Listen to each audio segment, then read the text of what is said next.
Thanks aunty. ஆனா இனிமே தான் உங்களுக்கு வேலையே இருக்கு. பரவாயில்ல ராகவ், நல்லதுக்காக தானே பண்றோம். நான் உள்ள போறேன். சரிங்க. Thank you.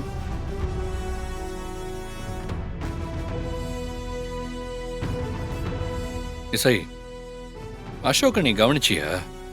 நம்ம விரிச்ச வலையில அவன் விழுந்துட்டான்னு நினைக்கிறேன். நீ என்ன சொல்ற?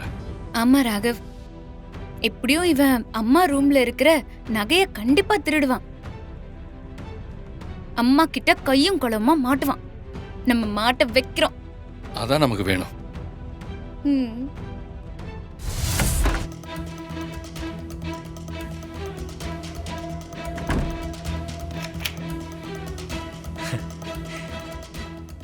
எத்தனை நாள் தான் இப்படி மத்தவங்க கிட்ட கையேந்தி வாழ்றது? திருடி வாழ்றதுல இருக்கிற சந்தோஷமே வேறப்பா.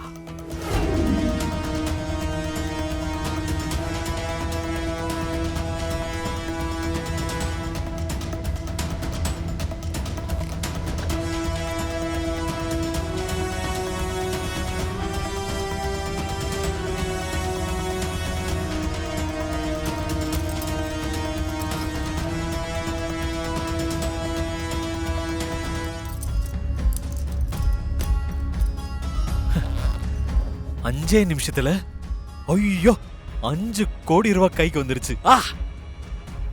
இனி என் லெவலே வேற.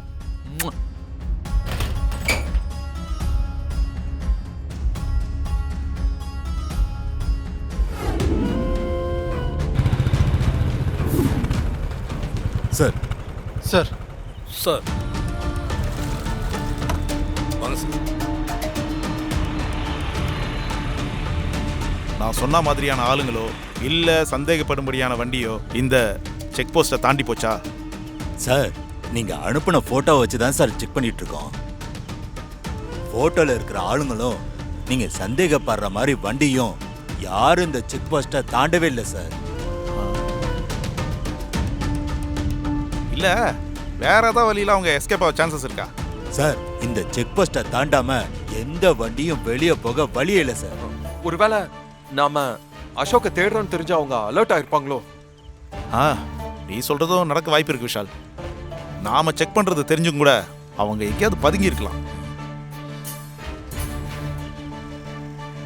சரி, நான் சொன்ன மாதிரி ஒரு வண்டி விடாம செக் பண்ணுங்க. Okay sir. Okay sir. அலர்ட்டா இருங்க. Okay sir. பாத்துக்கிறோம்.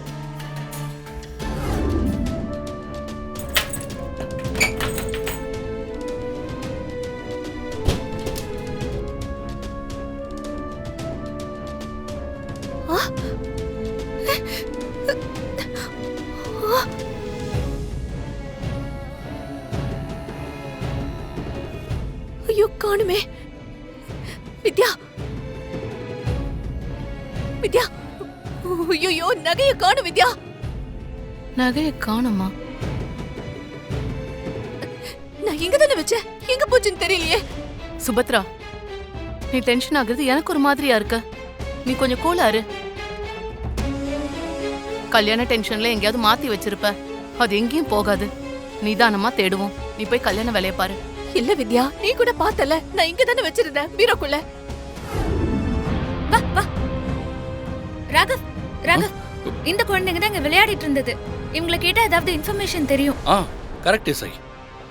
இந்த குழந்தைங்களை கேட்டா கண்டிப்பா உண்மை தெரியும். தம்பி, ஆண்டியை தவிர இந்த ரூம்குள்ள வேற யாராவது வந்தாங்களா? நீ பாத்தியா? நல்லா எல்லாரையும் பார்த்து சொல்லு.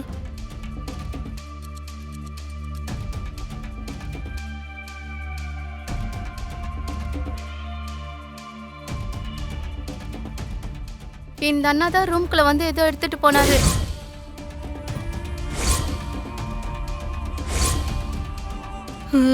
இவன் தானா? ஐயோ, சும்மாவே இந்த இசை அந்த ஆட்டம் ஆடுவாளே. இப்ப என்ன பண்ண போறான்னு தெரியலையே. நானா? ஐயோ அம்மா, இந்த பையன் யாரையோ பார்த்துட்டு என்ன தப்பா சொல்றான்னு நினைக்கிறேம்மா. நான் எதுக்குமா இந்த ஆண்டியோட நகை எடுக்க போறேன்? நம்ம கிட்ட இல்லாத காசா பணமா? சொல்லுங்கம்மா. ஆமாத்த, ஏதோ ஒரு குழந்தை சொல்றத வச்சு நம்ம அசோக் மேல ப்ளேம் பண்ண முடியாது பாருங்க.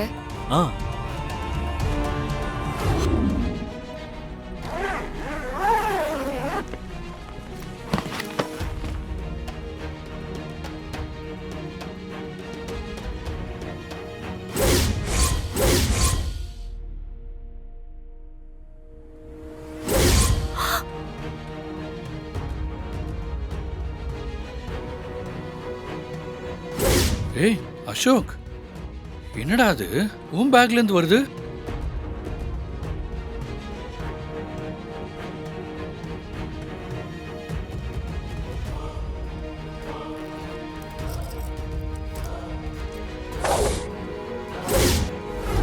அசோக், இது எப்படி உன் சூட்கேஸ்ல வந்தது? என்னடா இது? நீயா இதை எடுத்த? அம்மா அது என்னடா அசோக் இதெல்லாம்? இப்படிப்பட்ட புத்தி எப்படி வந்துச்சு உனக்கு?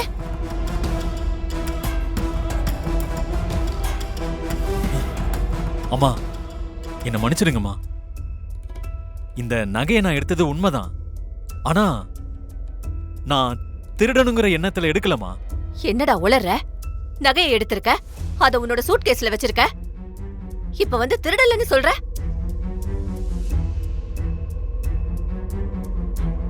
$5 கோடி நகையை எடுத்து வச்சுக்கிட்டு இப்படி போய் பேசுறியே.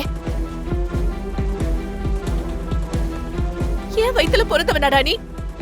இப்படி எல்லாரும் முன்னாடியே என்ன அசிங்கப்படுத்திட்டியே. வியாதினா அதுக்கு ட்ரீட்மெண்ட்லாம் பண்ண வேணாமா? இத்தனை நாள் இத பத்தி சொல்லவே இல்ல. போதும், இத இந்த அளவுலயே விட்டுடலாம். ஸ்ரீஜா, இது நோய் அது இதுன்னு 1000 சொல்லலாம். ஆனா அசோக் கிட்ட இருந்து இப்படி ஒரு விஷயத்தை நான் எதிர்பார்க்கவே இல்லை. வித்யா, என்ன மன்னிச்சிடு. என் பையனுக்கு இப்படி ஒரு கேவலமான பழக்கம் இருக்கும்னு எனக்கு சத்தியமா தெரியாதுப்பா. விடு சுபத்ரா, ஸ்ரீஜா தான் அது ஏதோ நோயின்னு சொல்றாளே, அது என்னன்னு முதல்ல ட்ரீட்மெண்ட் பாரு. கல்யாணம் வேற பண்ணி வைக்க போற, நீ எதையும் யோசிக்காத. அதான் நகை கிடைச்சிருச்சே, இதை நானே சேஃபா வச்சுக்கிறேன். இந்தாங்க டீ இதில் வச்சிரு. ஏதோ ஹேபிட்னு சொல்ற. புதுசா ஸ்ரீஜா பேரெல்லாம் சொல்லிட்டு இருக்கா. நகையை கண்டுபிடிச்ச பிறகு இவ்வளோ எக்ஸ்பிளனேஷன் கொடுக்கறதுக்கு பதிலா நான் தான் நகையை எடுத்தேன்னு சொல்லியிருக்கலாம்ல. அம்மாவும் இவ்வளோ ஃபீல் பண்ணியிருக்க மாட்டாங்கல்ல. சாரிம்மா, நான் இதை சொல்லலாம் தான் நினைச்சேன். ஆனா என் மைண்ட்ல. ராகவ், வேண்டாம். அவன்கிட்ட யாரும் எந்த விளக்கமும் கேட்க வேண்டாம். இந்த கல்யாணத்துல வச்சு என்னோட க்ளோஸ் ஃப்ரெண்டு முன்னாடி நான் அவமானத்தை அனுபவிக்கணும்னு என்னோட தலையெழுத்து. அத்தை, அம்மா, அத்தை